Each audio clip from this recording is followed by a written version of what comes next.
과거에는 대통령과 정부를 비판하면 잡혀가 고문을 당하거나 감옥에 갇히던 시절이 있었습니다. 영향력이 큰 사람은 사형 선고를 당하기도 했습니다. 그리고 그 시절에 일어났던 아직도 밝혀지지 않은 의문의 사고가 있습니다.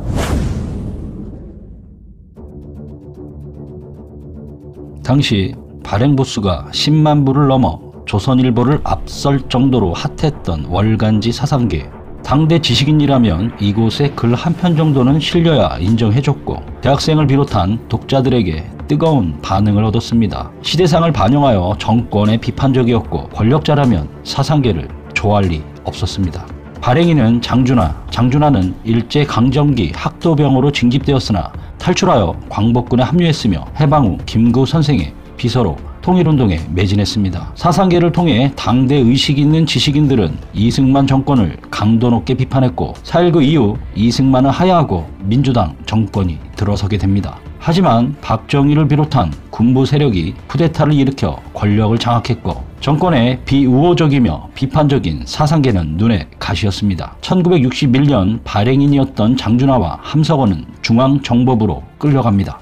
여러 명의 발자국 소리가 들렸고 당시 중앙정보부장 김종필이 들어왔습니다. 그는 사상계 잡지의 표지 제목인 5.16을 어떻게 볼까? 라는 부분에 볼펜으로 선을 그어 내밀더니 상당히 고압적인 자세로 왜 이딴 글을 실었는지 목적과 경위를 따져 물었습니다. 그 이후 모든 것이 힘들어졌습니다. 중앙정보부는 책을 팔 수 없게 서점에 압력을 넣었고 잡지사는 세무조사를 받게 됩니다. 장준하는 빚더미에 올랐고 잡지 발행은 다른 사람에게 맡깁니다. 그리고 본격적으로 정치에 뛰어듭니다. 그의 첫 정치 활동은 박정희 정권의 굴욕적 한일회담 반대 투쟁이었습니다. 이어 1967년 대통령 선거운동에 뛰어들어 박정희에 대해 독서를 퍼붓습니다. 대한민국에서는 누구나 일정한 자격과 조건만 갖추면 대통령이 될 수 있습니다. 그러나 단 한 사람 박정희 씨는 안 됩니다. 박정희 씨는 일본 천황에게 충성을 맹세하고 일본군 장교가 되어 우리 독립광복군에게 총뿌리를 겨누었으니 이런 인물이 우리나라 대통령으로 있는 것은 국가와 민족의 수치입니다. 박정희 씨는 과거 공산주의 남노당 조직책으로 임명되어 남한에서 지하 조직 활동을 한 사람이며 조직원 동료를 팔아 희생시키면서 자기 목숨을 살린 사람입니다. 박정희 씨는 국민을 물건으로 취급하여 우리 청년을 월남에 팔아먹고 있고 그 피를 판 돈으로 정권을 유지하고 있습니다.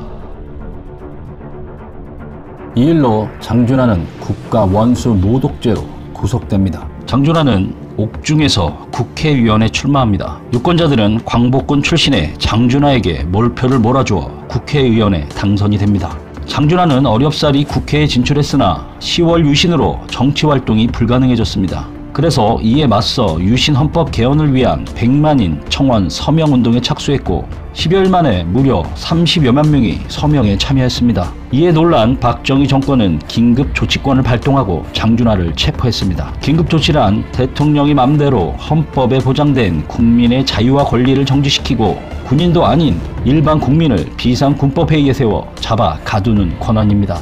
재판장에서 장준하는 의연하게 자신의 할 말을 다했습니다.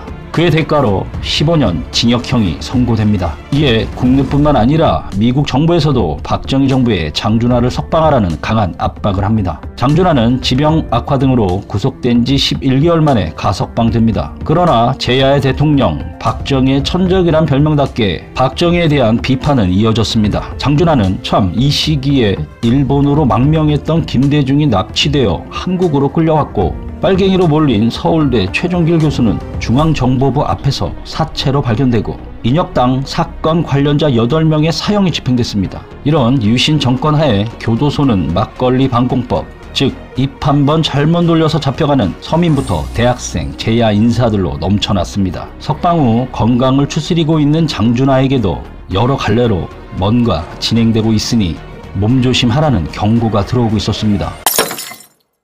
그러다 장준하가 등반 중에 벼랑에서 떨어져 죽는 일이 벌어지고 맙니다. 장소는 경기도 포천 약사봉.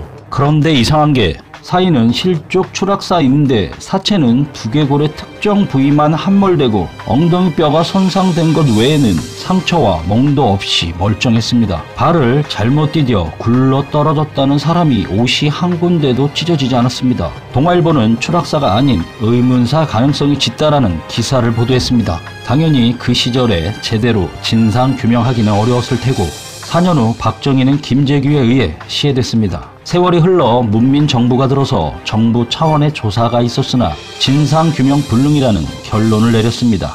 그런데 2012년 여름 비 피해로 파주에 있는 장준하 묘소 석축이 붕괴되어 유골을 다른 곳으로 이장하게 됐습니다. 이때 유골을 검시한 결과 지름 6에서 7cm의 원형으로 함몰된 구멍과 금이 간 흔적이 발견되었습니다. 서울대 이정빈 교수는 유골의 골절상은 머리뼈가 둔기에 맞아 생긴 상흔이라고 발표했습니다. 그리고 이 외부 가격으로 장준하 선생은 즉사했고 이후 추락해 엉덩이뼈가 손상된 것으로 판단된다. 만일 추락으로 인한 두개골 손상이라면 어깨뼈 골절이 반드시 따라야 한다라는 의학적 소견을 제시했습니다. 의혹의 결정적 역할은 유일한 목격자인 김용환이었습니다. 그는 일괄된 진술을 한 적이 없었습니다. 자연스럽게 목격한 사실만을 말하면 되는 것인데 도대체 그가 본 진실은 무엇일까요?